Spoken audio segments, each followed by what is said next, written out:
जय हिंद दोस्तों। भारत के अंदर अमेरिका बैक्ड प्रॉक्सीज जो मणिपुर और नॉर्थ ईस्ट के अंदर है, उनको ठोकने के लिए कोबरा बटालियन को डिप्लॉय कर दिया गया है मणिपुर के अंदर। और आज उन्होंने बहुत बड़ा ऑपरेशन कर दिया और इन सब के बीच में पाकिस्तान ऑक्युपाइड कश्मीर में अब ये बातें तो हो रही थी इतने दिनों कि पाकिस्तान से आजादी चाहिए उनको, लेकिन आज उन्होंने कह दिया कि जी पाकिस्तान से आजादी लेने के बाद हम भारत से भी आजादी लेंगे, भारत का जो सो कॉल्ड ऑक्युपाइड कश्मीर है। जी हाँ, अब ये नया चीज क्या बोला जा रहा है पीओके के अंदर, इस पे भी आज बात करेंगे। लेकिन पाकिस्तान ने अब बे ऑफ बंगाल के अंदर अपने सबमरीन्स को डिप्लॉय करने का निर्णय ले लिया है, ऐसा दावा किया है, ऐसी एक रिपोर्ट आई है। लेकिन पाकिस्तानी जो हैं वो इंडस वाटर ट्रीटी के बेंच पे रखने के बाद पानी की जो किल्लत हो रही है पाकिस्तान के अंदर, उसको देखने के बाद अब भीख मांग रहे हैं। और भीख कैसे कहां मांग रहे हैं? यूरोप में मांग रहे हैं कि जी प्लीज हमें बचा लीजिए भारत से, भारत हमें पानी नहीं दे रहा है, ऐसा भीख मांग रहे हैं पाकिस्तानी। और यूके के साथ भारत का जो अभी फ्री ट्रेड एग्रीमेंट साइन हो रहा है ना, उसके बाद में पाकिस्तान भिखारी बन जाएगा और ज्यादा, और कंगलू और ज्यादा कंगाल बन जाएंगे। वो कैसे, वो भी बात करेंगे। लेकिन एक बहुत ही गंभीर डेवलपमेंट है, जम्मू एंड कश्मीर के पुलिस ने आईएसआई का एक टेरर मॉड्यूल बस्ट कर दिया है। ये लोग अमृतसर से थे और कुछ बड़ा प्लानिंग कर रहे थे। ये यहाँ पे क्या चल रहा है इस पे बात करेंगे। लेकिन नेतान्याहू ने अब अपने प्रो इजराइल लॉबीज को एक्टिवेट कर दिया अमेरिका के अंदर। ये ईरान का पीस डील मैं होने नहीं दूंगा, ऐसा माना जा रहा है, नेतान्याहू ने बोल दिया। और इन सब के बीच में अब होर्मुज खुल तो गया है, लेकिन होर्मुज का गेट कीपर और चाबी जो है वो तो ईरान ने रखा हुआ है। आज इस बात का खुलासा हुआ, तो ट्रंप की बहुत बड़ी गंदी तरीके से हार हो चुकी है यहाँ पे। इनफैक्ट अमेरिकन एडमिनिस्ट्रेशन में आज बहुत सारी बातें हुई हैं, वो भी हम डिस्कस करेंगे आगे इस वीडियो के अंदर। लेकिन चाइना ने अब ब्रह्मपुत्रा में जो उसका सबसे बड़ा डैम जो है उसकी कंस्ट्रक्शन की शुरुआत कर दी है। भारत के अंदर बहुत सारे लोग बोल रहे हैं जी बहुत ही खतरनाक चीज है, लेकिन यहाँ पे थोड़ा प्रोपेगेंडा भी है। इनफैक्ट हमारे अरुणाचल प्रदेश के सीएम ने भी बोला कि ये टिकिंग टाइम बॉम्ब है। अब ये क्यों थोड़ा सा साइऑप्स है, प्रोपेगेंडा है, वो भी हम इस वीडियो में डिस्कस करेंगे। लेकिन मॉस्को के अंदर यूक्रेन ने अब तक का सबसे खतरनाक और बड़ा हमला कर दिया। ऐसे ऐसे वीडियोस आ रहे हैं वहां से कि चौंक जाएंगे आप देख के। इसका क्या इंपैक्ट होगा यहाँ पे, उसके बारे में भी बात करेंगे। और भारत ने अब हमारी सरकार ने 87 MALE UAVs के लिए यहाँ पे एप्लीकेशंस इनवाइट कर दिया है। 10 कंपनीज ने ऑलरेडी अपने बिड सबमिट कर लिए हैं। MQ-9 जो है ये वो नहीं है, ये दूसरे ड्रोन्स हैं। तो अब यहाँ पे क्या हो रहा है इस पे भी बात करेंगे दोस्तों। इसके अलावा और बहुत सारे और अपडेट्स हैं आज, और बहुत सारी चीजें हुए हैं जो हम डिस्कस करेंगे इस वीडियो के अंदर। इसके लिए लाइक का बटन अभी का अभी दबा दीजिए। देखिए जो इन्फॉर्मेशन मैं आपको अगले 30 मिनट में दूंगा, ये इकट्ठा आपको पूरे यूट्यूब में कहीं नहीं मिलेगा। इसके लिए सब्सक्राइब का बटन दबा दीजिए और अपडेटेड रहिए। चलिए स्टार्ट करते हैं। मेरा नाम है गिरीश और आप देख रहे हैं जियोपॉलिटिक्स। चलिए स्टार्ट करते हैं।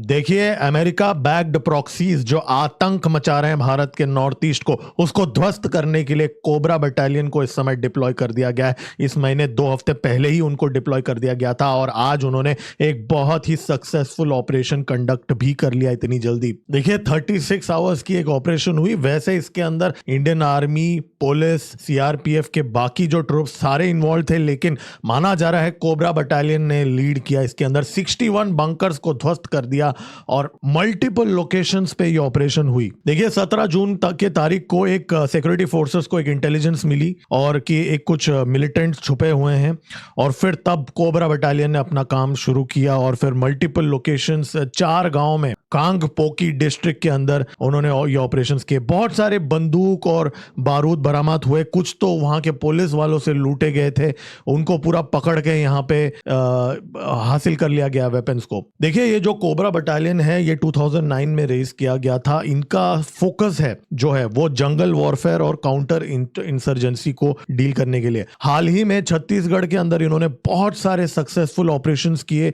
अब माना जा रहा है 210 कोबरा बटालियन को यहां डिप्लॉय किया गया है। उन्होंने खास करके छत्तीसगढ़ में रिसेंटली बहुत सारे माओवादियों को ठोका था। 210 असम से और 207 कोबरा बटालियन वेस्ट बंगाल से। और ये सीआरपीएफ का ही एक अंग है। इनका जो स्पेशल ट्रेनिंग दी जाती है जंगल वॉरफेयर में, और ये परफेक्ट है इन ऑपरेशंस के लिए। तो अब यहाँ पे अमेरिका बैक्ड प्रॉक्सीज जो इस समय एक्टिवेट किए जा रहे हैं। अब रिसेंटली एक गांव के अंदर कुछ कुकी मिलिटेंट्स ने नागा गांव के ऊपर हमला कर दिया था। कभी नागा वाले कुकी पे कर देते हैं। तो इन सबको उखाड़ के बाहर फेंकने का टास्क दिया है। अगले 1 साल का टारगेट दिया है। 1 साल के अंदर नॉर्थ ईस्ट का रीजन को पूरा स्टेबलाइजेशन किया जाएगा। नक्सलवाद को ऑलमोस्ट खत्म कर दिया है अभी छत्तीसगढ़ के अंदर से, उखाड़ के फेंक दिया है। और उसमें ये बटालियन का बहुत महत्वपूर्ण हाथ था। और अब ये वही काम भारत के नॉर्थ ईस्ट के अंदर करेंगे। तो मैं इसको as a anti America operation बोलता हूं। मैं इसको मैं इंसर्जेंसी भी नहीं बोलूंगा। साफ किया जा रहा है अमेरिकन इन्फ्लुएंस को यहाँ पे। और इनके जो व्हीकल्स हैं, कॉन्वॉयज हैं, इस समय मणिपुर के अंदर बहुत ज्यादा हैवी मोबिलाइजेशन देखी गई है। इलाज होगा, नॉर्थ ईस्ट का इलाज अच्छे तरीके से होगा। देखिए, आज पाकिस्तान ऑक्युपाइड कश्मीर के अंदर एक रियलिटी चेक दिया गया है राजा हफीज जो जैक जो है ना, अभी जो प्रोटेस्ट कर रहे हैं उसके द्वारा। अब ये जो बंदा है, ये इसका एक स्टेटमेंट सुन लीजिए आप, फिर आपको समझ में आएगा मैं यहाँ पे पॉइंट क्या है। कम अज कम 1.5-2 लाख बंदा इस मीरपुर डिवीजन इस वेले रावला कोट आ। चलिए सुनते हैं। कोई इंडिया ने कब्जे की, कोई पाकिस्तान ने कब्जे की, कोई चाइना ने कब्जे की। और आज वो टाइम आई गया कि इंडिया ने कब्जे वाले कश्मीर वाले मां भैणा बच्चे औरतों मर्द नौजवान दरिया ने पार खली ना तासों की आने आसा ये भेद रखी सी तुसा आसा की जात करा। तो बेसिकली वो ये कह रहा है कि आज समय ये आ गया है कि इंडिया का सो कॉल्ड कब्जा किया हुआ कश्मीर के अंदर जो बहनें हैं, वो लोग हमें बोल रहे हैं कि देखो जी, आपका जो पाकिस्तान ऑक्युपाइड कश्मीर जो है वो तो हमारे से भी वहां हालत खराब है। तो यहाँ भारत को क्रेडिट नहीं दिया जा रहा है, यहाँ भारत के खिलाफ बोला जा रहा है, लेकिन पाकिस्तान के अगेंस्ट बोला जा रहा है ज्यादा। अब आगे सुनिए इसने क्या कहा, अब आगे ध्यान से सुनिए। बड़े जालूम है जिन्हों को तुसो तालीम ता सेहत मंगी ता इन्ना ज़ारा बच्चे मारियो ने। तो इसने यहाँ पे ये कहा कि भारत और पाकिस्तान के बीच में कोई डिफरेंस ही नहीं है। जी हाँ, वो कहने की कोशिश की, मतलब भारत के साइड पे जो डेवलपमेंट है वो सब अपनी आंखें इसने बंद कर दिया है, लेकिन ये जाहिल ये बोल रहा है कि कोई डिफरेंस ही नहीं है। तो अब इसने ये कहा कि पहले हम यहाँ पे खुद को आजाद कराएंगे पाकिस्तान से, फिर हम हमारे जो भाई बहन है भारत के ऑक्युपाइड कश्मीर, सो कॉल्ड जो ये बोल रहा है ऑक्युपाइड कश्मीर है, उसको भारत से भी हम आजाद कराएंगे उन लोगों को। मतलब ऐसे बड़े बड़े सपने हैं, 2-4 डंडे इनको पड़ेंगे, अंदर चले जाएंगे दुम दबा के, और बातें ऐसी बड़ी बड़ी करेंगे कि जी कश्मीर को आजाद करा लेंगे, जाहिल जिहादी। हालांकि इसने ये स्पीच में तो ये बोला है कि हम 1.5-2 लाख हैं मीरपुरी अभी वहां पे आ रहे हैं, इकट्ठा हो रहे हैं, मुजफ्फराबाद जाएंगे। तो उसने कहा कि जी हम लोग इतने सारे लोग हैं, अगर 10-20 हजार हमें मार भी दिया तो भी बाकी लोग आजाद कराएंगे हम, लेकिन आजादी तो लेके रहेंगे। तो अब ऐसा लग रहा है कि दीस पीपल, ये लोग जो है ना, they are up to something. सबसे पहली बात, यहाँ पे कुछ तो होने वाला है। अब वो जो कुछ भी होने वाला है, क्या उसका डायरेक्ट कोई बेनिफिट मिलेगा भारत को, ये I am not sure about that. क्योंकि यहाँ पे ये जो लोग हैं ये सारे रेडिकलाइज्ड लोग हैं, ऐसा नहीं है कि इसमें से, और मैं मेजोरिटी की बात कर रहा हूँ, होंगे 20-30% जो भारत से सिंपैथी रखते भी हैं। मैं आपको ये भी याद बता दूं, वहां पे भी पढ़े लिखे लोग हैं और बहुत सारे लोग हैं जो भारत से प्यार रखते हैं, लेकिन मेजोरिटी की बात कर रहा हूँ वो सारे जाहिल जिहादी है। तो ये लोग अभी यहाँ पे कुछ तो करेंगे और इसका एक इम्पैक्ट हमारे बॉर्डर पे ना देखने को मिल जाए, यहाँ पे इंसर्जेंसी के रूप में या कोई रेफ्यूजी के रूप में। तो इसलिए यहाँ पे हाई अलर्ट में रहने की जरूरत है, और हमारी सरकार ऑलरेडी इसके ऊपर काम कर रही है, इस चीज को ट्रैक कर रही है। देखिए, पाकिस्तान की बात करें तो अब खबर यह आ रही है कि पाकिस्तान के नेवी के ऑफिशियल्स ने श्रीलंका के अंदर एक इंटरव्यू के अंदर कहा कि अब ये जो नई हंगोर क्लास सबमरीन जो चाइना ने बना के दिया है पाकिस्तान को, जो कराची में अभी फिलहाल है, उसको बे ऑफ बंगाल में डिप्लॉय किया जा सकता है, ऐसा उसने कहा। जी हाँ, 1971 के बाद में पहली बार बे ऑफ बंगाल में पाकिस्तान के सबमरीन्स ऑफिशियली यहाँ पे अनाउंस किया जा रहा है कि ये डिप्लॉयमेंट होगी। कोलंबो पोर्ट में पीएनएस तैमूर फ्रिगेट जो वहां पे अभी रिसेंटली डॉक था 2 हफ्ते पहले, वहां पे फरूक नाम का जो ऑफिशियल है, उसने कमांडर जो है, उसने ये बात कहा। देखिए, 12 नॉटिकल माइल्स मतलब ऑलमोस्ट 22 किलोमीटर्स तक तो हमारा टेरिटोरियल वाटर होता है, और 200 नॉटिकल माइल्स या 370 किलोमीटर्स तक का हमारा एक्सक्लूसिव एक्सक्लूसिव इकोनॉमिक जोन होता है, उसके बाहर इंटरनेशनल वाटर्स होते हैं। अब उस इंटरनेशनल वाटर के अंदर कोई भी देश अपना सबमरीन और शिप्स भेज सकते हैं legally according to maritime law. तो उस एंगल से यहाँ पे कोई लीगल वायलेशन नहीं है। लेकिन यहाँ पे पॉइंट ये है कि 1971 के जो लिबरेशन वॉर के बाद में यहाँ पे सबमरीन शिप्स आना बहुत कम हो गया था, ना के बराबर हो गया था पाकिस्तान का यहाँ पे इस रीजन के अंदर। तो इस समय इस चीज को एक्टिवेट किया जा रहा है यहाँ पे। और इस समय बांग्लादेश के साथ हमने इस चैनल में बहुत ज्यादा डिस्कस किया है, जैसे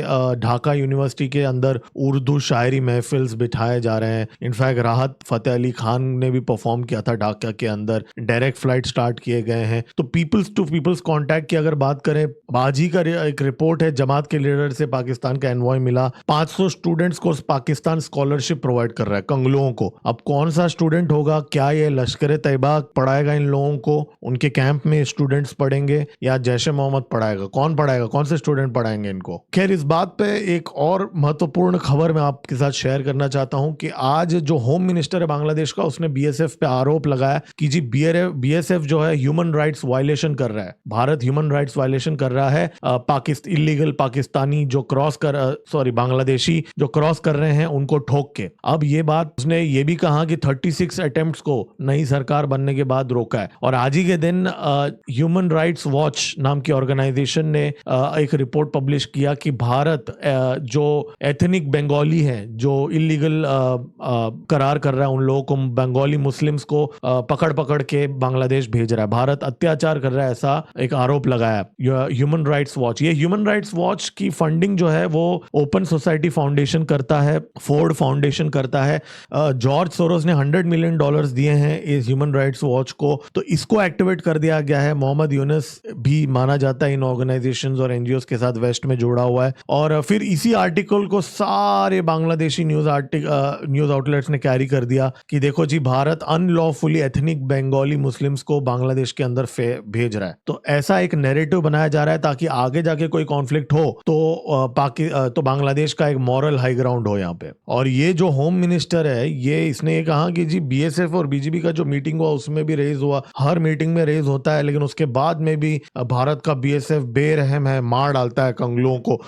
मैं तो कहूंगा ये तो बहुत अच्छा काम कर रहा है। इसका मतलब अगर हमारे दुश्मन हमसे नाराज हैं, हमारे बीएसएफ से नाराज है, मतलब बहुत बढ़िया काम कर रहा है बीएसएफ, हैट्स ऑफ। और पाकिस्तान जो है, अब उस पर भी थोड़ा बात करते हैं। इंडस वाटर ट्रीटी को लेके अब कंप्लेन लेके गया है यूरोप में, ब्रसल्स में। जी हाँ, अब देखिए, वो पाकिस्तानी, जाहिल पाकिस्तानी जो बोलते हैं, जिन्होंने बोला था कि जी हम डैम पे हमला कर देंगे, एक्ट ऑफ वॉर है अगर पानी रोक दिया जाएगा, वो पाकिस्तानी अचानक भीख मांगने लगे हैं, वो भी यूरोप में जाके, कि जी भारत ने हमारा पानी बंद कर दिया, प्लीज भारत को समझा दो। पाकिस्तान का so called deputy prime minister और फॉरेन मिनिस्टर सेनेटर जो है इशकदार, उसने अब एक वीडियो रिकॉर्डेड मैसेज प्ले किया। ब्रसल्स के अंदर एक थिंक टैंक का एक और एम्बेसी ऑफ पाकिस्तान का ऑर्गेनाइज्ड किया हुआ एक इवेंट था, centre for European policy studies का, CPS का।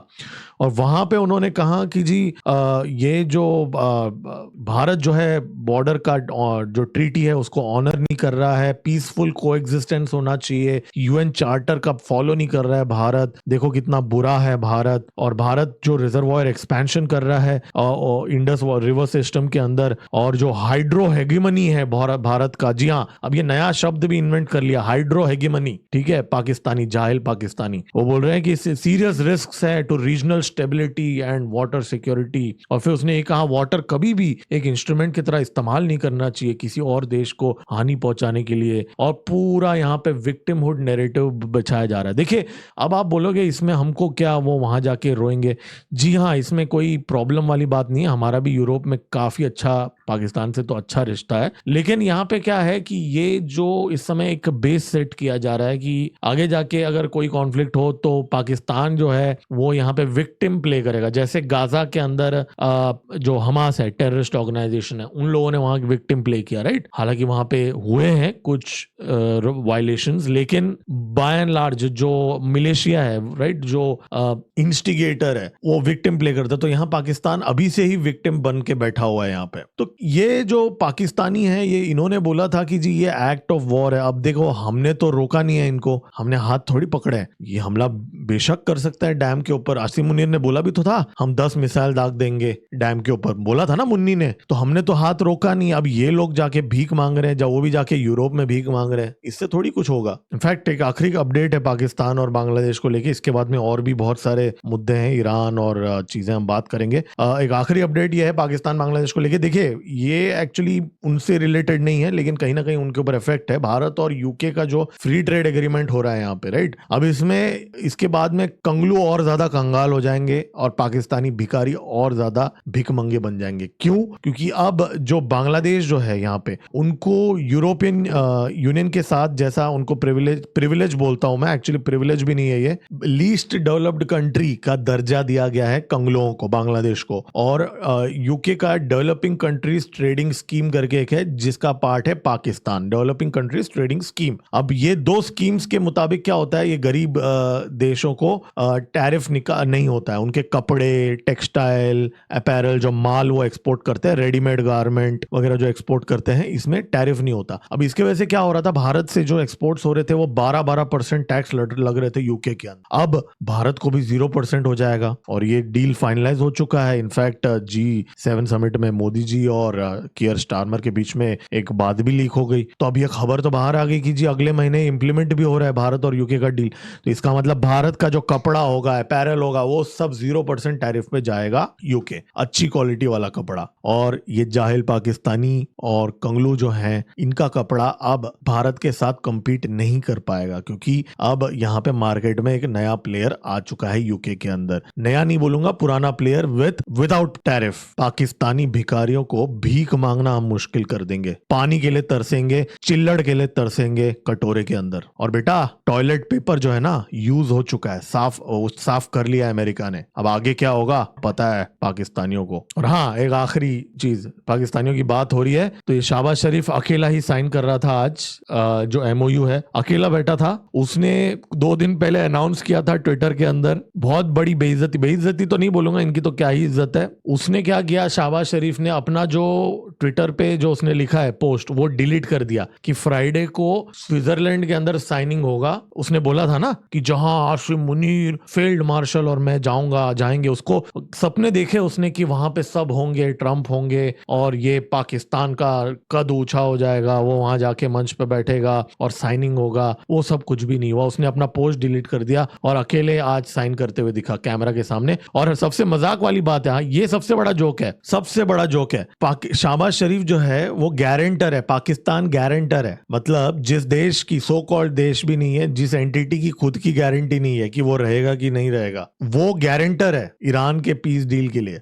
और मैं वापस याद दिला दूं, ये पीस डील नहीं है, ये नेगोशिएशन स्टार्ट हुए हैं, 60 डेज के नेगोशिएशन अभी स्टार्ट होंगे। पीस डील उसके बाद में साइन होगा। मीडिया वाले, इवन मैं भारत के मीडिया वालों को भी देख रहा था, सब लोग पीस डील लिख रहे हैं, बट खैर कोई क्या फर्क पड़ता है। और मजाक उड़ाया जा रहा है। अब क्लैश रिपोर्ट तो एक pro Iran pro Pakistan handle माना जाता है ना, मारियो नफाल और ये सारे लोग पोस्ट कर रहे हैं ये जो बेइज्जती, अगेन बेइज्जती नहीं बोलूंगा, जिल्लत जो मिली है पाकिस्तानियों को। देखिए थोड़ा ईरान का अपडेट ले लेते हैं। यहाँ पे आज ईरान का जो ये सो कॉल्ड MOU के बाद में 7 शिप्स आज क्रॉस किए हैं। जी हाँ, सिर्फ 7 ही शिप्स ने क्रॉस किया है पूरे दिन में। तो अभी वो पहले वाला लेवल पे रीच नहीं हुआ, लेकिन आई थिंक मुझे लगता है अगले 1 हफ्ते के अंदर हमें मालूम पड़ जाएगा कि क्या पहले वाला लेवल पे रीच होगा कि नहीं।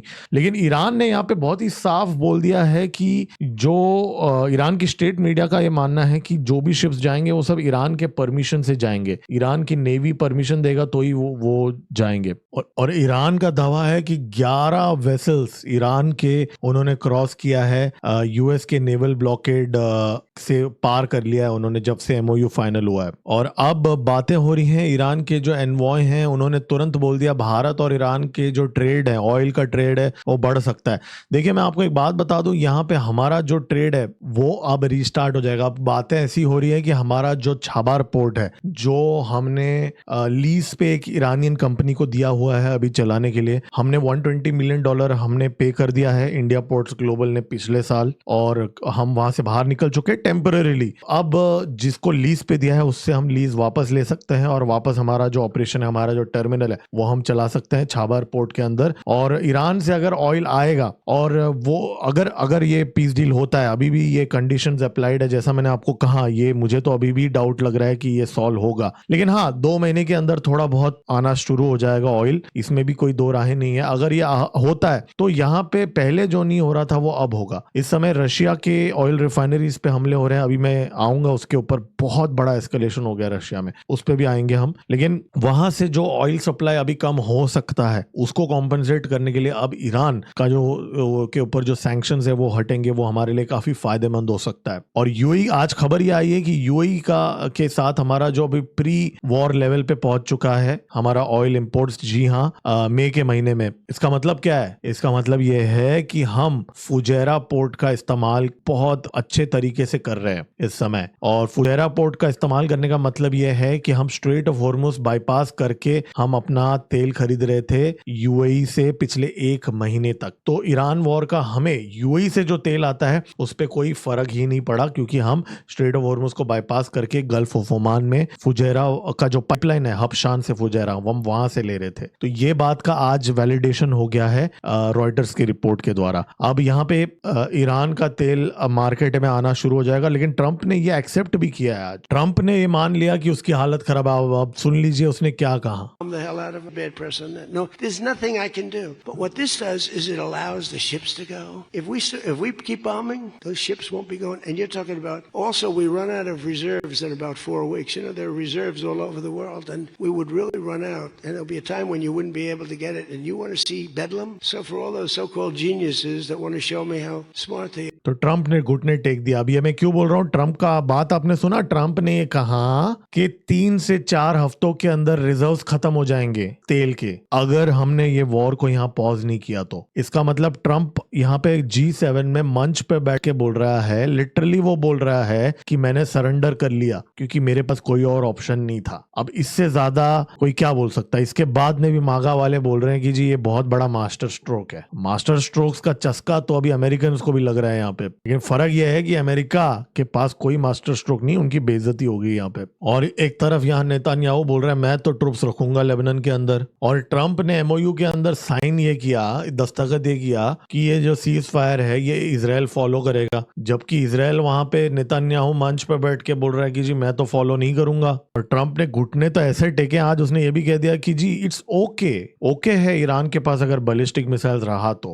अब बातें ये हो रही हैं इजराइल के अंदर कि अमेरिका क्या करता है, पहले देशों को लड़वाता है फिर उनको छोड़ देता है। क्या किया अमेरिका ने? यूक्रेन के अंदर भड़काया, पहले रशिया के साथ वॉर में उलझा दिया, फिर अब वही यूक्रेन को मिसाइल्स के लिए तरसा रहा है, छोड़ दिया। अब वो तो अलग बात है कि यूक्रेन ने इनोवेट कर लिया, उन्होंने खुद के ड्रोन्स बना लिए और अब वो ड्रोन से हमले कर रहे हैं रशिया के ऊपर। मिसाइल्स तो खत्म हो गए उनके पास, ड्रोन से हमले कर रहे हैं, वो एक अलग बात है। लेकिन अमेरिका ने तो अबैंडन ऑलमोस्ट एटलीस्ट 50-60% तो अबैंडन कर ही दिया है ना यूक्रेन को। तो अब वही काम अमेरिका इजराइल के साथ भी करा रहा है। तो ये बातें मैं नहीं बोल रहा हूँ, ये इजराइल के अंदर इस समय कमेंटेटर्स बोल रहे हैं। इसलिए अभी CNN के अंदर एक रिपोर्ट आई है कि नेतन्याहू जो है वो प्रो इजराइल लॉबीज को एक्टिवेट कर रहा है यूएस के अंदर, ताकि ट्रंप एडमिनिस्ट्रेशन पे दबाव लगा के रखा जाए। और ये जो लिंडजी ग्राहम है, मार्क लेविन है और जो बाकी जो लोग हैं, उन सारे लोगों को नेतन्याहू अभी लॉबी कर रहा है कि भाई आप समझाओ ट्रंप को कि डील ना करें। क्योंकि देखिए नेतन्याहू के एंगल से आप सोचिए, इजरायलियों के एंगल से सोचिए, एक अधमरा शेर को ऐसी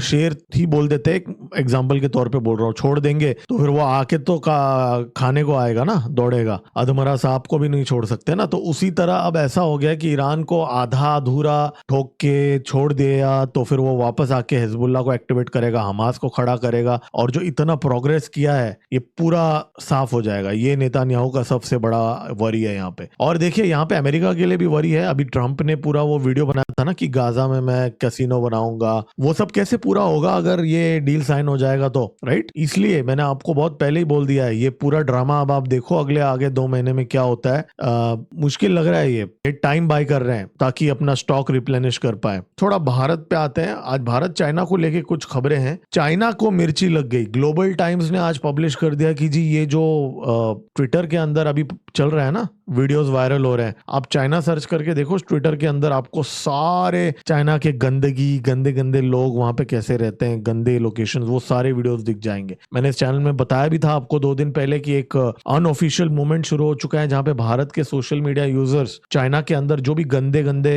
लोकेशंस हैं उन सब के वीडियोस पोस्ट कर रहे हैं, क्योंकि चाइना ने वही काम किया है ना भारतवासियों को लेके। तो अब उस चीज का कंप्लेन कर रहा है चाइना। ग्लोबल टाइम्स ने लिखा है कि इंडियन सिटीजन्स एलिज कर रहे हैं कि चाइना के अंदर कास्ट सिस्टम है, ये इग्नोरेंस है, चाइना में कास्ट नहीं है। देखिए मैं आपको बता दूं, चाइना के अंदर कास्ट सिस्टम भर भर के पड़ा हुआ है। वहां पे जो शी कम्युनिटी है, शी जो है उच्च जात माना जाता है, और बाकी जो ये देखिए ये उनकी सोशल हायरार्की। शी जो है वो स्कॉलर्स होते हैं, ऑफिशियल्स होते हैं। फिर सबसे लोएस्ट उनका जो जात है वो जैनमिन होते हैं, जो स्लेव्स का काम करते हैं, सर्वेंट्स का काम करते हैं। शी जो है वो जी जिनपिंग भी शी जात का है ऐसा बोला जाता है। और जो जैनमिन जो है वो सबसे नीचे का काम करते हैं। और बीच में जो होते हैं शैंग भी लो कास्ट के होते हैं, ट्रेडर्स वगैरह होते हैं वहां चाइना के अंदर। गोंग जो है वो आर्टिशियंस होते हैं, थोड़ा ऊपर होते हैं, कला करते हैं। फिर नोंग जो है वो किसान होते हैं। जी हाँ, चाइना में एक है कि आर्टिशन से ऊपर जात रखा जाता है फार्मर्स को वहां पे। अब ये उनका ट्रेडिशनल कास्ट सिस्टम था। अब देखिए ये थोड़ा बहुत प्रोपेगेंडा भी है, बट हमको क्या फर्क पड़ता है, हमको तो सिर्फ फॉरवर्ड का बटन दबाना है ना, हमको तो सिर्फ रिपोस्ट का बटन दबाना है। लेकिन ये पहले हुआ करता था, अभी भी ये चाइनीज सोसाइटी में काफी हद तक इनग्रेन्ड है। हाँ, लेकिन इसका मतलब ये नहीं है कि हर छोटी सी चीज में रिफ्लेक्ट होता है, लेकिन ये काफी वाइड स्प्रेड फिनोमेना है चाइना के अंदर। अब चाइना डर गया कि उसको एक्सपोज कर लिया गया है, इसीलिए उनकी जो ग्लोबल टाइम्स है, जो चाइनीज गवर्नमेंट ही चलाता है एक तरफ से, उन्होंने अब भारत के सोशल मीडिया में, इनफैक्ट चाइनीज एम्बेसी भी अभी इसका बात कर रहा है। खबर ये आ रही है कि चाइना ने एक सोशल मीडिया एजेंसी को हायर कर लिया भारत के अंदर कि जो जो ट्विटर अकाउंट्स ये खबरें फैला रहे हैं इनको ब्लॉक किया जाए, इनको रिपोर्ट किया जाए, मास रिपोर्ट किया जाए। जी हाँ, ऐसी हरकतें कर रहा है। और मैं आपको दिखा दूं, आप चाइना के वीडियोस देख लीजिए। ये देखिए कैसे गंदे गंदे टॉयलेट के बगल में सोते हैं, बीच देखिए कितने गंदे हैं। भारत के जो बीचेस है उससे भी ज्यादा गंदे हैं वहां पे। ये देखिए उनके मार्केट्स, सारे कचरा नीचे पड़ा हुआ है। आप अगर अभी चाइना करके सर्च करेंगे आपको सब यही वीडियोस दिखेंगे। और ये देखिए क्या गंदगी है, कैसे गरीबी में जी रहे हैं। तो ये सब देखने के बाद चाइना में हड़बड़ाहट आ गई है चाइनीज गवर्नमेंट को। वो इस समय भारत के अंदर ये मुद्दे को बहुत सीरियसली ले रहा है। देखिए चाइना की बात करें तो चाइनीज फॉरेन मिनिस्टर वांग यी भारत आ रहे हैं अगले हफ्ते। अजित डोवल जी से मिलेंगे। ब्रिक्स का नेशनल सिक्योरिटी एडवाइजर्स का मीटिंग चल रहा है, तो वांग यी यहाँ पे आने वाले हैं, अजित डोवल जी के साथ मिलेंगे। देखिए इस समय चाइना को लेके, ये जो ब्रह्मपुत्र डैम को लेके भी काफी न्यूज में काफी सारे आर्टिकल्स छप रहे हैं। बहुत लोग हाइप कर रहे हैं कि चाइना ने काम चालू कर दिया, काम चालू कर दिया। अब देखिए ये जो ब्रह्मपुत्र वाला जो डैम है, जी हाँ बिल्कुल, ये बेशक ये अब तक का सबसे बड़ा प्रोजेक्ट होगा। और इसका जो कॉस्ट अगर आप देखेंगे, अब माना जा रहा है $160 बिलियन खर्चा कर रहा है। $160 बिलियन। आप सोचिए पाकिस्तान के अंदर जो सीपेक जो है उसमें $65 बिलियन खर्चा किया है। ये एक डैम के लिए $160 बिलियन का नंबर बातें की जा रही है इस समय। हालांकि ये बड़ा चढ़ा के बोलते हैं चाइना वाले, आपको पता ही है कैसे हैं, वो 50 खर्च करेंगे और 150 बोल देंगे, ठीक है। लेकिन पॉइंट यहाँ पे, ये 50 भी बहुत बड़ा रकम होता है ना, बिलियन। तो पॉइंट यहाँ ये है कि ये बहुत एक्सपेंसिव प्रोजेक्ट है, लेकिन इसको लेके मिस इन्फॉर्मेशन भारत के अंदर फैलाया जा रहा है। मैं इसको थोड़ा क्लैरिफाई करना चाहता हूँ। हमारा जो भारत के अंदर जो पानी आता है, पाकिस्तानी भी, जाहिल पाकिस्तानी भी बहुत बार बोलते हैं कि जी अगर भारत हमारा पानी बंद कर देगा तो हम, चाइना भी भारत का पानी बंद कर देगा। कैसे करेगा भाई? भारत के नॉर्थ ईस्ट में जो पानी आता है उसमें 80% पानी जो है वो चाइना से आता ही नहीं है। वो भारत के खुद के अंदर के जो लोहित, दिबांग और जो तीसरी नदी है, ये 3 नदी में से आता है। लोहित, दिबांग और एक और नदी है, कमेंट में लिख के बता सकते हैं आप। तो ये 3 नदियों से आता है 80% हमारा। 20% ही है जो चाइना की तरफ से आता है, ये ब्रह्मपुत्र से। हाँ, अब यहाँ पे रिस्क है, वो क्या है मैं आपको बताता हूँ। ये जो डैम अगर बन जाएगा उसके बाद में चाइना क्या कर सकता है, वहां से वाटर फ्लो को कम ज्यादा कर सकता है, जो हम अभी कर रहे हैं पाकिस्तान के साथ। और वो वाटर जब कम फ्लो होगा और अगर हमको इन्फॉर्म नहीं किया जाएगा तो यहाँ पे हमारे नॉर्थ ईस्ट के जो स्टेट्स हैं वहां पे फ्लड्स आने का खतरा है। अब ये खतरा तो यहाँ पे है, लेकिन पानी बंद नहीं कर सकता। दो चीजें अलग है दोस्तों, आप ध्यान से सुनिए। चाइना भारत का पानी कभी बंद नहीं कर सकता, क्योंकि भारत का पानी जो है, हमारे ट्रिब्यूटरीज मेजॉरिटी हमारे ही अंदर से आते हैं। लेकिन फ्लड्स कॉज कर सकता है चाइना अगर ये डैम बन जाएगा, और अगर चाइना हमें इन्फॉर्म नहीं करता है तो। लेकिन देखिए, ये अगर ऐसी कोई हरकत चाइना करता है तो इसके बहुत ज्यादा रिपरकशंस होंगे इंटरनेशनली, क्योंकि एक ह्यूमन राइट्स वायलेशन होगा। और ये सब काफी प्रूफ, देखिए ये चीजें जब कोई देश करता है तो ये ऑफिशियली डॉक्यूमेंट हो जाता है। ये कोई जाहिल पाकिस्तानियों के साथ कोई कॉन्फ्लिक्ट जैसा नहीं है कि सोशल मीडिया में बोल दिया कि 5 जेट गिरा है, 7 गिरा है, 3 गिरा है। एम्बिग्यूटी नहीं होता। डैम में जितना क्यूसेक वाटर रिलीज होता है ये बाकायदा रिकॉर्ड रखा जाता है। तो चाइना ऐसा कुछ कर नहीं सकता बिना किसी रेपरकशन के। तो अभी ये खबर को रिसाइकल करके साइऑप्स किया जा रहा है कि देखो जी चाइना ये कर रहा है, करने दो यार। और ये डैम बन बहुत 10 साल लग जाएंगे। डैम कोई 2 साल में बनने वाला डैम नहीं है, 10 साल 15 साल लग जाएंगे इसको ऑपरेशनलाइज होने में। देखा जाएगा तब तक कितना सारे चीजें होंगे। अच्छा, आज हमारे जो नए सीडीएस हैं एनएस राजा सुब्रमणी, वो वेस्टर्न नेवल कमांड पहुंच गए। जी हाँ, वहां पे उन्होंने पूरा एक रिव्यू लिया सब लोगों के साथ। आई थिंक ये उनका सबसे पहला रिव्यू मीटिंग है चार्ज लेने के बाद। तो वेस्टर्न नेवल कमांड में पहुंच गए वो। अच्छा, आज एक और इंटरेस्टिंग डेवलपमेंट हुई, इनफैक्ट कल हुआ ये चीज। रशिया के एक एनवॉय जो हैं वो नेपाल के अंदर, नेपाल के वाइस प्रेसिडेंट से मिले, और वहां पे उन्होंने बोला कि रशिया और नेपाल के बीच में अब hydro power projects, agriculture, health care और फिजिकल इंफ्रास्ट्रक्चर प्रोजेक्ट्स वो करना चाहते हैं, नेपाल के अंदर घुसना चाहते हैं। और नेपाल के अंदर जो उनका बीरगंज शुगर फैक्ट्री, शक्कर का फैक्ट्री जो है, और जो जनकपुर सिगरेट फैक्ट्री, अब ये बीरगंज शुगर फैक्ट्री और जनकपुर सिगरेट फैक्ट्री जो है ये बहुत पुराने फैक्ट्री 1965 में बने थे सोवियत यूनियन के द्वारा उस टाइम पे, और बीच में वो बंद कर दिए गए थे आई थिंक 2005-2010 में। अब ये रशियंस बोल रहे हैं कि हम वो सोवियत इराक का जो फैक्ट्री का जो इक्विपमेंट है वो हम वापस ये करेंगे, वहां पे डिप्लॉय करेंगे और आपका फैक्ट्री शुरू कर देंगे। और जो पुराने प्रोजेक्ट्स को रिवाइव करने के लिए बोला जा रहा है एनवॉय के द्वारा। तो अब रशियंस ने भी देखा कि भाई अभी नेपाल का फॉरेन मिनिस्टर भारत पहुंच गया, फिर चाइना चला गया, तो भाई हम भी कुछ करेंगे, रशियंस अभी बोल रहे हैं। नेपाल की बात करें तो नेपाल के फॉरेन मिनिस्टर अभी वापस आ गया चाइना और भारत के दौरे से, राइट। अब वापस आके वो नेपाल लोग ना थोड़ा भी बैलेंसिंग एक्ट में फंसे हुए हैं यहाँ पे भारत और चाइना के बीच में। अब वो वहां चाइना को ये बोल के आया कि हम हमारी जो जमीन है, नेपाल की जमीन, कोई भी एडवर्सरी को चाइना के खिलाफ यूज करने नहीं देंगे, ऐसा वो वहां बोल के आया है। भारत को यहाँ पे वो हमको ये बोल रहा है, वो उनके जो फॉरेन मिनिस्टर ये बोल रहे हैं कि जी हमारा जो जमीन आपके अगेंस्ट कभी यूज नहीं करने देंगे। अच्छा, डिफेंस को लेके एक खबर है कि जी 10 डोमेस्टिक फर्म्स ने बिड्स लगाए हैं भारत के जो 30,000 करोड़ का 30,000 करोड़ का 87 medium altitude long endurance UAVs के लिए प्रोक्योरमेंट के लिए। अब इसमें HAL, टाटा, अदानी इन्होंने अप्लाई किया है, और इनफैक्ट एक तीसरी कंपनी भी ने भी किया। अब यहाँ पे 2 लोगों को शॉर्टलिस्ट किया जाएगा 64-36 रेशियो में, फर्स्ट हाईएस्ट बिडर और सेकंड लोएस्ट बिडर और सेकंड लोएस्ट बिडर, और 2 एक्टिव प्रोडक्शन लाइंस रखे रहेंगे। मतलब अगर फ्यूचर डिसरप्शंस को माइंड में रखते हुए, मतलब हमारी प्लानिंग है। अब आप सोचिए फ्यूचर डिसरप्शन का मतलब क्या है, कुछ भी हो सकता है, कॉन्फ्लिक्ट भी हो सकता है या कोई सप्लाई चेन डिसरप्शन हो सकता है, इसलिए 2 वेंडर्स को शॉर्टलिस्ट किया जाएगा। मैं आपको याद दिला दूं, ऑलरेडी MQ-9 ड्रोन्स हम ले रहे हैं, और ये जो है ये मिडिल 87 ये अलग है, वो डील से ये अलग है। इनफैक्ट L&T और सोलर डिफेंस एरोस्पेस ने भी बिड किया है यहाँ पे, और रैफ का नाम की कंपनी ने भी यहाँ पे किया है। अब देखिए ये जो ड्रोन्स हैं मीडियम ऑल्टीट्यूड हैं तो 30,000 फीट तक रहते हैं, 24 आवर्स तक ये एयरबोर्न रह सकते हैं। बहुत ही महत्वपूर्ण डील है, मैं उम्मीद करता हूँ ये बहुत जल्दी हो जाए। अब खबर तो उड़ती हुई ये आ रही है कि 315 ड्रोन्स हम ले सकते हैं। जी हाँ, अब ये वैसे तो सर्वेलेंस के लिए है, लेकिन अब खबर ये आ रही है कि इनके अंदर कॉम्बैट मतलब मिसाइल स्ट्राइक कैपेबिलिटी भी एक्सप्लोर की जा रही है इस समय हमारे आर्म्ड फोर्सेस के द्वारा। देखिए आज जम्मू एंड कश्मीर पुलिस ने एक 3 नार्को नार्को टेरर ऑपरेटिव्स को अरेस्ट किया। ये लोग अमृतसर के थे। ये लोग पाकिस्तान की तरफ से जो हथियार हैं, AK-47 हथियार बरामद हुआ, पिस्टल, लाइव एम्यूनिशन, ये सारे बरामद हुए।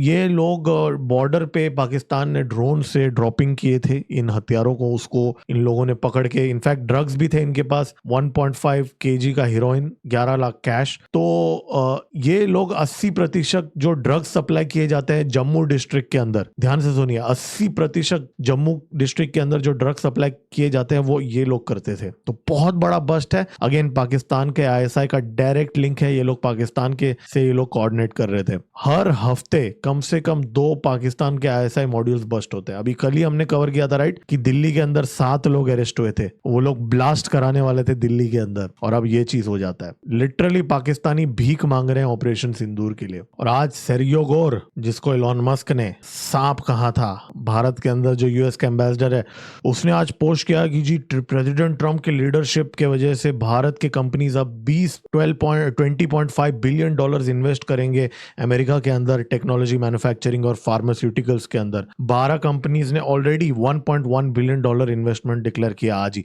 ये जो सेर्गियो गोर है ना, ये ना, इसको देख के ऐसा लगता है ट्रंप ने ना इसको रेवेन्यू टारगेट दे दिया है, सेल्स का टारगेट दे दिया है। ये हर बार बोलते रहता है मैंने इतना बिजनेस किया, मैंने इतना इन्वेस्टमेंट लेके आया। तो कहीं ना कहीं ट्रंप ने इसको एक टारगेट देके भेजा हुआ है भारत के अंदर। भाई आज क्या भयंकर हमले हुए रशिया के अंदर, मॉस्को के अंदर। 555 ड्रोन्स दागे यूक्रेन ने, उनमें से बहुत सारे इंटरसेप्ट हो गए, लेकिन जो हिट हुए ना, आप उसका इंपैक्ट देखिए। देखिए मॉस्को का सबसे बड़ा ऑयल रिफाइनरी का जो ऊपर का जो पूरा ढक्कन है वो उड़ गया। और जो वीडियोस सामने आ रहे हैं, चौंका देने वाली वीडियोस है। ये देखिए, ये ड्रोन को सीधा हिट होते हुए वीडियो शूट किया गया है, और बहुत बड़े स्केल पे मॉस्को में हमले हुए हैं ये। अब देखिए कितना बड़ा, ऐसा लग रहा है कि कोई न्यूक्लियर ब्लास्ट हो गया है यहाँ पे, हालांकि वैसा नहीं है। तो ऐसे लेवल का आज डिस्ट्रक्शन यहाँ पे हुआ है रशिया के अंदर। और मैंने आपको इस चैनल में, तो हम 2 महीने से ट्रैक कर रहे हैं, हर 2 दिन में एक ऑयल रिफाइनरी के ऊपर हिट कर रहा है ज़ेलेंस्की। और व्लादिमीर पुतिन का अभी इस समय बैकफुट पे वो इसलिए हैं क्योंकि इस समय रशिया के अंदर, इस समय खास करके पेट्रोल पंप्स में लाइनें लगी हुई हैं, क्राइमिया के अंदर लाइनें लगी हुई हैं। आप सोचिए, रशिया जिसके पास पूरे विश्व का सबसे ज्यादा ऑयल रिजर्व्स में से एक माना जाता है ना, रशिया के पास भी है। तो आप सोचिए वहां पे ऑयल पेट्रोल पंप्स में लाइनें लगी हुई हैं और लोगों को पेट्रोल और डीजल नहीं मिल रहा है बहुत सारे लोकेशंस पे। इस लेवल का क्राइसिस चल रहा है। और सबसे खतरनाक चीज ये हुआ है कि फिनलैंड ने, जो बॉर्डर शेयर करता है, उसने आज न्यूक्लियर वेपन्स बैन जो उसने लगा के रखा था उसको आज खत्म कर दिया है। जी हाँ, फिनलैंड के पार्लियामेंट में लोगों ने वोट कर दिया, मेजॉरिटी 125-61 में। इसका मतलब अब नेटो के जो न्यूक्लियर वेपन्स हैं वो फिनलैंड की जमीन पे डिप्लॉय किया जाएगा। ये बहुत बड़ा प्रोवोकेशन है। ये उस दिन हुआ है जिस दिन ज़ेलेंस्की ने मॉस्को के अंदर अब तक का सबसे खतरनाक हमला किया है। क्या यहाँ पे व्लादिमीर पुतिन को न्यूक्लियर वेपन्स इस्तेमाल करने के लिए ब्रिंक पे पुश किया जा रहा है, और ज़ैफरोजिया पावर प्लांट के ऊपर वापस यूक्रेन ने ड्रोन अटैक किए। रशिया का न्यूक्लियर चीफ ने भी ये वार्निंग दे दिया यहाँ पे। और पूरा मॉस्को के अंदर आप देखिए, पूरा तेल फ्लोट हो रहा है वहाँ पे हवे में। आप सारे जगह पे, गाड़ियों पे और सारे जगहों पे ये हालत हो गया वहाँ पे। और कुछ रिपोर्ट्स ये आ रही हैं कि ईरान का जो पैसे हैं वो अनफ्रीज किया, ऑलरेडी प्रोसेस स्टार्ट कर दिया अनफ्रीज करने का, डॉलर वाला। और आज फ्रांस के अंदर मोदी जी मिस्ट्रल AI के फाउंडर से मिले वहां पे। ये बहुत ही महत्वपूर्ण मीटिंग है। मैं आपको बता दूं, इस समय जो LLM मॉडल हैं वो सिर्फ अमेरिकन के पास हैं, चाइना के पास हैं और अमेरिकन के पास है। हालांकि कुछ लोग बोलते हैं चाइना ने डीप सीक अमेरिका से कॉपी किया हुआ है। खैर जो भी है, सॉवरेन LLM की बात कर रहा हूं। अब भारत, क्या हम इस समय फ्रांस के साथ कोऑपरेट कर रहे हैं लार्ज लैंग्वेज मॉडल के लिए? ये भी यहाँ देखने वाली बात है। मैक्रोन ने ये बोल दिया है कि फ्रांस तो अपना डेवलप कर ही रहा है, क्योंकि फ्रांस हमेशा से ही वो अपना इंडिपेंडेंट पॉलिसी रखा है उसने यूरोपियन यूनियन के अंदर उसने अपना एक अलग जगह रखा है और फ्रांस इस समय भारत को एक बहुत ही महत्वपूर्ण पार्टनर की तरह देख रहा है इस समय। और आज यूरोप का जो एम्बेसडर है वो शशि थरूर जी से मिले, chairperson of parliamentary standing committee on external affairs जो हैं। तो ये भी चीज आज हुई, मतलब यहाँ पे एक यूरोपियन यूनियन एक रीच आउट कर रहा है। यहाँ पे इंडियन आर्मी की एक कंटिजेंट मंगोलिया जा रही है एक एक्सरसाइज खान क्वेस्ट के लिए। और हाँ, आज सर्गियो गोर जो हैं वो आज अमित शाह जी से मिले। अब अमित शाह जी के साथ वो उस टाइम पे मिले जब मोदी जी और ट्रंप मिले। अब इस मीटिंग के अंदर माना ये अब अटकलें लगाई जा रही हैं कि जो एनजीओज जो कर्नाटका के अंदर इस समय अरेस्ट हुए हैं, एमजीओ के जो वर्कर्स जो छत्तीसगढ़ के अंदर यूएस बेस्ड डेबिट कार्ड से पैसे विड्रॉ कर रहे थे, 94 करोड़ रुपीस का वहां पे फंडिंग का एक इलीगल फंडिंग का एलिगेशन था उनके ऊपर। अब माना जा रहा है उससे रिलेटेड भी डिस्कशंस यहाँ पे हुए हैं और नॉर्थ ईस्ट में जो सीआईए के एजेंट्स पकड़े गए हैं उसके बारे में भी चीजें हो सकते हैं डिस्कस। अब देखिए, हम अक्सर बोलते हैं कि रशिया पाकिस्तान के साथ आईएनएसटीसी में बात कर रहा है, ट्रांस अफगानिस्तान रेलवे लाइन पे काम कर रहा है, लेकिन आज वैसे देखा जाएगा तो भारत ने भी मोदी जी ज़ेलेंस्की से मिले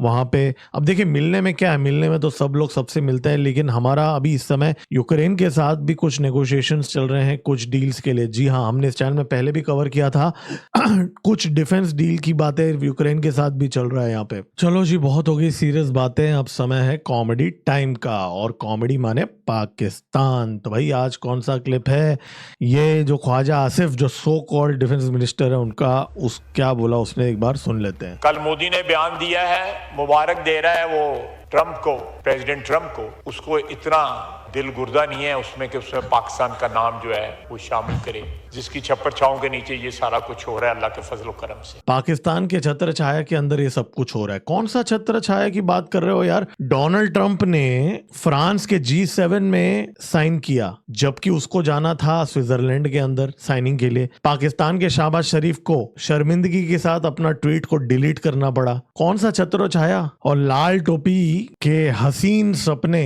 उसके मन के अंदर वो क्या कर रहा है वो सुन लीजिए एक बार। हो जाओ, फिर खाना जंगी नहीं, फिर गजवा हिंद होगा, फिर एटमी जंग होगी इन खंजीरों की वजह से। आप फैसला कर लें कि इन सांपों को घर के अंदर कुचलना है या भारतीय फौज के आने के बाद कुचलना है। अल्लाह ने अपना काम तो कराना है, इस पाक सरजमीन ने इसकी हाँ और ना में दुनिया के फैसले तो होने हैं। गजवा हिंद तो होना है, दिल्ली हमने फतह करना है, मोदी और उसके लश्करों को जंजीरों में लपेट कर हमने लाना है, वापस पलटना है, फिर हमने शाम जाना है बैतुल मक़दस शरीफ आज़ाद कराने के लिए। ये तो नतीजा है जो सैयदी रसूलुल्लाह हमको पहले बता चुके हैं। अब बीच में हम छोटी छोटी जंगों में किन खंजीरों के सर काटते हैं, ये फैसला हमने खुद करना है। अपने मन के हिसाब से कुछ भी ख्याली पुलाव पका लो।